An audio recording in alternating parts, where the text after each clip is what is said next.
Bueno, pero que se vaya a dormir después de haber oído el episodio, porque el de hoy es muy interesante.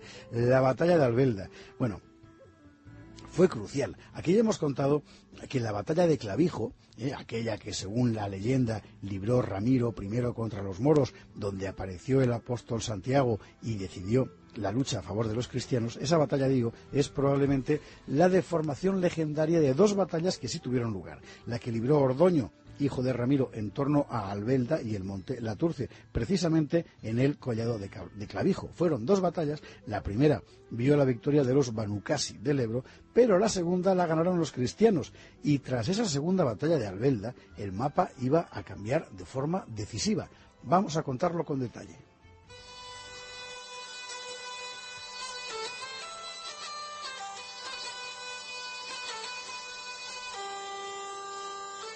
Bueno, para contar lo que pasó hay que empezar por su protagonista fundamental, que más que Ordoño fue Musa. Volvamos a Musa, el fiero Banucasi, el tercer rey de España, como él mismo se hacía llamar. Los otros dos reyes eran el cordobés y el asturiano. Pues en los 10 años anteriores, Musa había logrado convertirse en auténtico eje del equilibrio de poder en la península. Siguiendo una tortuosa estrategia de alianza y a la vez oposición respecto al emir de Córdoba, este bisnieto del visigodo renegado Casio había llegado a dominar un amplio espacio que abarcaba desde Tudela y Huesca, en el norte, hasta Calamocha y Daroca por el sur, pasando por Zaragoza y parte de La Rioja. El territorio banucasi era un auténtico tapón en el centro de España. Desde el año 850, ni una sola caravana partió de Zaragoza hacia Córdoba. Fíjate, y eso que eran aliados, porque eran los enemigos. Bueno, pues en un paso más allá, Musa se las había arreglado para extender su influencia política hacia el sur. Por un lado, había organizado el casamiento de una de sus hijas, que dicen que era guapísima, con el gobernador de Muhammad en Guadalajara, un tal Izrak. Por otro, había enviado Musa a su hijo Lope como gobernador de los rebeldes de Toledo. Y esta era una típica jugada de este caballero, de Musa, en su alambicadísima estrategia política. ¿Por qué? Pues porque poniendo a un Banucasi como cabeza de los levantiscos toledanos, el emir de Córdoba podía estar seguro de que Toledo sería musulmana, es decir, no se iba a pasar a los cristianos, pero a la vez iba a tener que aceptar la autonomía de una ciudad que sí estaba sometida a un poder musulmán, pero que no era exactamente el poder de Córdoba. Y Musa, por su parte, se garantizaba una inaudita proyección de su esfera de poder hacia el sur. ¿Arriesgado? Claro. Pero en eso consistió toda la vida el juego de Musa, y a Musa le dio muy buen resultado. El propio Carlos el Calvo, el rey de los francos, trató de ganarse la voluntad de este Banucasi inundándole de regalos. Musa se había convertido en alguien con quien había que llevarse bien. En este diseño de poder, la fortaleza que Musa levantó en Albelda a partir de 852 jugaba un papel decisivo. Albelda era muy importante porque aquella pequeña y blanca villa levantada en lo alto de un cerro presentaba un valor estratégico incalculable. Desde sus torres se controlaban todos los caminos que unían el este con el oeste y el norte con el sur. Desde allí podía Musa vigilar los accesos a Navarra y a las tierras de los vascones y aún más algunas vías de entrada hacia Cantabria. Desde Albelda se señalizaba con claridad cuál era el límite del territorio banucasi hacia el oeste y, sobre todo, desde Albelda podían los banucasi ejercer una presión permanente sobre los colonos cristianos que empezaban a cruzar el Ebro en La Rioja.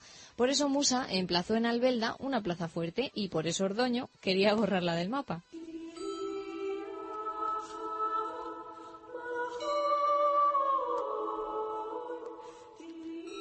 Ordoño, el rey de Asturias, sabía que no podría bajar hasta el Ebro riojano mientras la fortaleza de Albelda estuviera allí.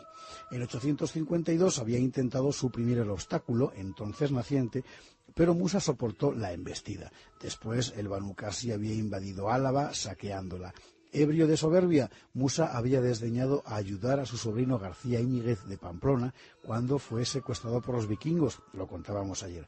Este episodio rompió las relaciones entre los Banucasi y la casa de Pamplona, y Musa, porque pachulo él, respondió con una campaña de saqueo contra tierras pamplonesas. Bueno, Musa parecía que iba ganando, pero Ordoño debió de ver bastante claro el paisaje. Es decir, si ahora, con todo esto que había pasado, volvía a atacar Albelda, en 859, ni pamploneses ni cordobeses acudirían en socorro de Musa. Es decir, había llegado el momento de actuar. Debió de ser ya entrada la primavera, cuando el frío se retira de los campos, ya ha corrido el agua del deshielo y la naturaleza invita a la guerra. Ordoño reunió a sus huestes y, atravesando Bardulia, se plantó ante Albelda y puso sitio a la ciudad. Musa, que probablemente estaba en Arnedo, que era su residencia favorita, corrió a socorrer a los sitiados. El Banu Qasi llegó a las cercanías de Albelda y dispuso sus tiendas en torno al monte Laturce, también llamado Collado de Clavijo. Ordoño vio la maniobra y dividió sus fuerzas en dos. Un ala mantendría el sitio sobre Albelda, mientras la otra buscaba el combate con los refuerzos de Musa. El escenario estaba ya dispuesto para la gran batalla.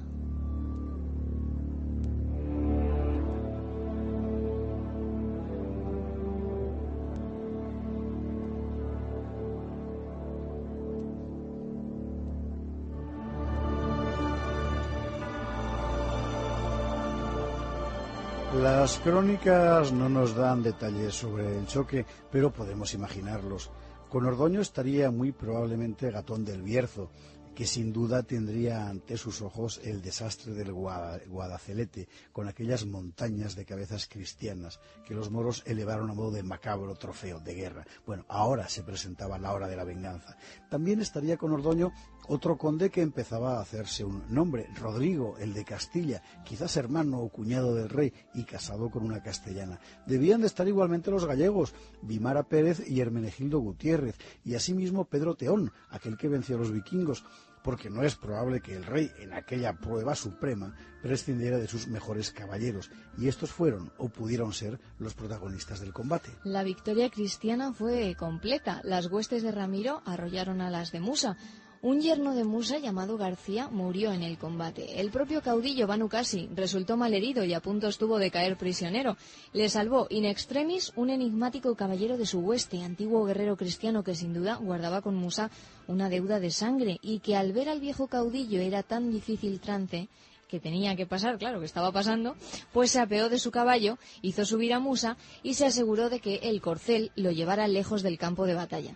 Musa se salvó, pero sus tropas fueron diezmadas. Los vencedores hablaron de 12.000 jinetes musulmanes muertos. Ebrios de victoria, los soldados de Ordoño penetraron en el campamento del fugitivo Musa. Era la hora del botín. Para coronar la victoria, los cristianos encontraron en la tienda vacía de Musa los regalos que el Banu Qasi había recibido del rey franco, Carlos el Calvo. No es extraño que después la leyenda enalteciera esa batalla con el mito de Clavijo.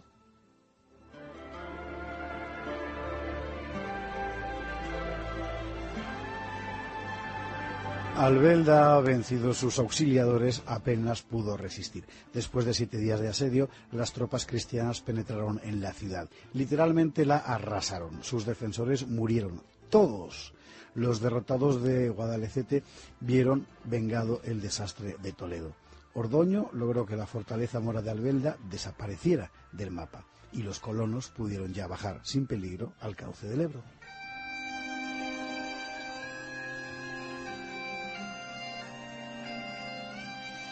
En cuanto a los Banu Qasi, les tocó vivir tiempos amargos. Recordemos que Musa había dejado a un hijo suyo, Lope, como gobernador de Toledo. Cuando se conoció la noticia de Albelda y la derrota de Musa, los toledanos dedujeron que se habían quedado sin apoyos. Temerosos de que el emir Muhammad aprovechara la oportunidad para atacar de nuevo Toledo, se apresuraron a entregar al gobernador Lope a Córdoba y pedir un tratado de paz. A este Lope le esperaba un tortuoso periplo. Preso un tiempo en Córdoba, terminaría acogiéndose al reino cristiano del norte. Y en lo que respecta al propio Musa, que ya pasaba de los 70 años, bueno, toda su gloria se iba a venir abajo con estrépito. Tras la derrota de Albelda, el emir Muhammad le retiró el gobierno de la Marca Superior, es decir, de Zaragoza, la capital.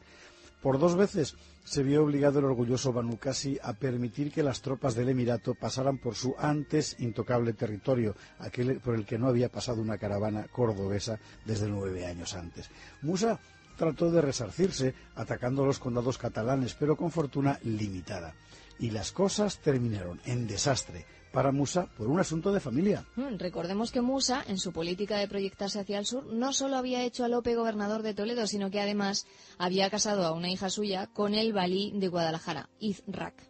Pues bien, ocurrió que Muhammad, con la mosca detrás de la oreja, mandó llamar a Irak porque sospechaba que aquel matrimonio iba a significar que Guadalajara terminara en manos de los Banu Qasi. El valí Irak dio al emir todo género de seguridades sobre su fidelidad, pero al hacerlo despertó la cólera de Musa, que atacó Guadalajara. Musa logró echar a Irak y sus huestes de la ciudad, pero el valí se rearmó y pasó a la ofensiva. En la brutal refriega, el anciano Musa cayó gravemente herido. Sus tropas volvieron a Tudela. Musa ni siquiera pudo montar a caballo, lo llevaron en parihuelas, agonizante, durante 22 días, al cabo de los cuales falleció antes de llegar a su capital.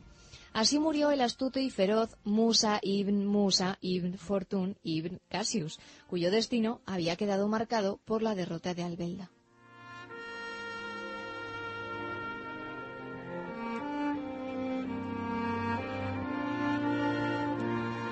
La batalla de Albelda sirvió también para que Asturias y Navarra estrecharan definitivamente sus lazos. García Íñiguez no se había equivocado al cambiar de socio. Al parecer, una hija de Ordoño, Leodegunda, casó con el propio García. Así se hacían las alianzas en aquel tiempo. Navarra quedaba fuera de la influencia Banu Qasi. Pero sobre todo, la batalla de Albelda fue decisiva para la reconquista. Bajo su luz se avanzó en la repoblación hasta límites inimaginables tan solo 10 años atrás. Y entre otras cosas, nacía Castilla. La semana que viene veremos cómo.